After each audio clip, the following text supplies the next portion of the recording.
자, 이어서 포트폴리오 전략을 살펴보겠습니다. 먼저 각 지점에서는, 증권사 지점에서는 오늘 포트 전략 어떻게 세우고 있는지 전체적인 비중부터 먼저 확인을 해보겠습니다. 이 메리츠 종금증권 부산금융센터의 포트폴리오는 그대로 유지가 됩니다. 주식 50, 현금 50 그대로 유지가 됐고요. 동부증권 강릉지점의 포트폴리오 주식 비중 늘렸네요. 20% 늘리면서 주식 60%, 현금 40% 비중으로 설정을 했습니다. 자, 그리고 KDB 대우증권 이촌동 지점의 포트폴리오 현금 비중이 5% 늘어났습니다. 주식 65%, 현금 35%로 약간의 조정을 보였는데요. 이 중에서 KDB 대우증권 이촌동 지점으로 가보겠습니다. 김진성 PB입니다. PB님 안녕하세요. PB님 안녕하세요. 네, 안녕하세요. 네, 지금 현금 비중 약간 늘리셨는데 지금 종목의 변화가 있으신 건가요? 종목은 그냥 관심 종목으로 하나 편입세를 했고요. 호텔신라 5% 추가로 늘렸습니다. 아, 호텔신라 이 비중을 조금 더 늘리신 거군요. 그러면 오늘 포트 전략 좀 어떻게 세우고 계시는지 전체적으로 좀 말씀해 주시죠. 예, 지금 이지바이오가 15%, 이제 호텔신라도 15%, 제일모직 15%, 그리고 오스템 임플란트랑 마이크로 컨택설이 각각 10%입니다. 나머지 현금 가지고 있고요. 시장 상황 지난번에 말씀드린 것처럼 단기 상승 추세에서 호흡 조절 국면에 있는 상황인 것 같습니다.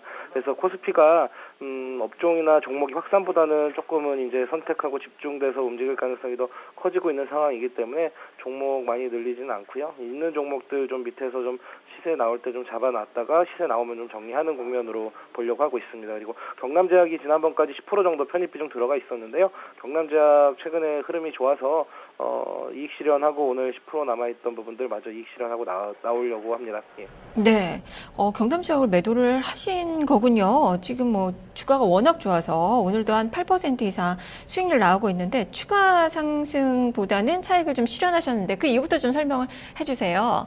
일단 사실 추가 상승 충분히 가능한 종목입니다. 저번에도 말씀을 계속 드려왔지만 중국 쪽 관련해서 하반기 쪽에 레모나 이제 승인 나오면서 판매가 된다면 충분히 가능하지 않겠나 이렇게 좀 보고 있는데요.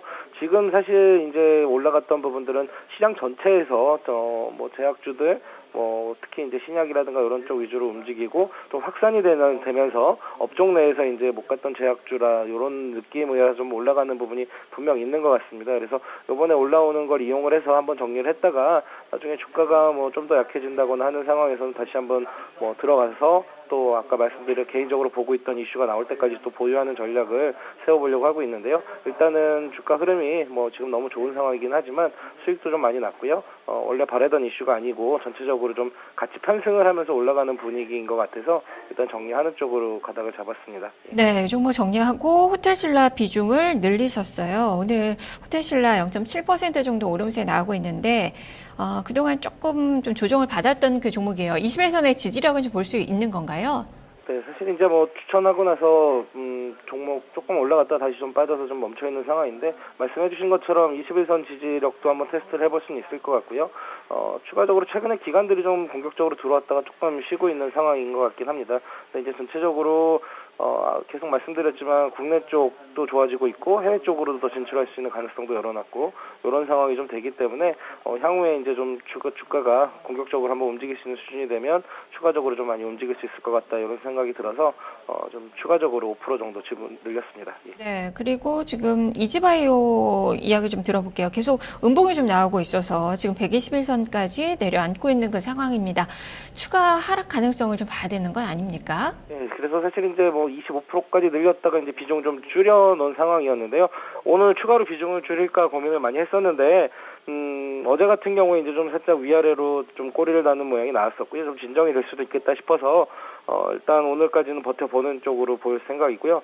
다만 종목이 나빠서 빠진다 이런 부분보다는 저번에도 말씀드렸지만 사료 가격 담합에 대한 부분이 가장 큰 것 같습니다. 그런데 과징금 수준이 아직 정해지지가 않았기 때문에 지금 조사는 끝난 상황인데 과징금에 대한 부분들이 4월 초나 중순경에 이때까지는 주가가 좀 아주 그렇게 강하게 올라가긴 힘들 것 같습니다만 저번에도 계속해서 말씀을 드렸지만 해오고 있던 본업이었던 업황들, 뭐 사료라든가 이런 부분들에 있어서 곡물 투입 단가도 굉장히 좀 회사 쪽에 유리한 상황으로 흘러가고 있었고요. 계속해서 이제 적자가 났던 가금 사업부 쪽도 육개 가격이 올라가면서 기대를 해볼 수 있는 상황이 될 것 같고요. 또 돈육 사업부 쪽 이쪽도 지금 뭐 나쁘지 않은 상황이기 때문에 실적에 대한 기대감은 사실 굉장히 컸던 게 사실인데 과징금이 나온다고 하더라도 그 규모에 따라서 일부 좀 조정은 해야 되겠지만 과징금 규모가 크지 않다면 주가는 계속해서 다시 우상향으로 올려놓을 수 있는 종목이기 때문에 일단은 비중을 가지고 가면서 보려고 하고 있습니다. 예. 네. 자, 그렇다면 오늘 또 편입 관심주로 새롭게 보고 계시는 종목이 있으실까요? 오이솔루션 추천세로 이제 좀 보려고 집어넣어놨고요.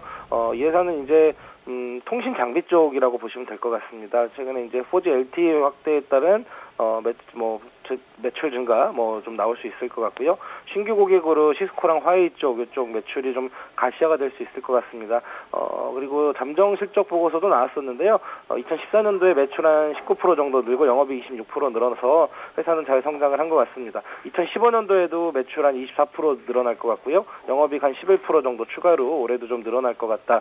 이런 전망들이 나오고 있는 회사고요. 다만 이제 1분기가 작년 1분기가 워낙 실적이 좋았었기 때문에 올해 1분기는 작년 1분기랑 비교했을 때는 사실 조금 실적 자체가 이렇게 아주 좋게 나오는 부분은 아닐 거라는 전망이 있습니다. 다만 이제 하반기에 아까 말씀드린 이런 부분들이 이슈가 있어서 굉장히 좀 다시 한번 또 성장을 할 수 있는 종목이기 때문에 오이솔루션 좀 관심 가지고 보고 있습니다. 네, 알겠습니다. 말씀 잘 들었습니다. 감사합니다. 네, 지금까지 김진성 PB의 포트폴리오 전략 살펴봤습니다.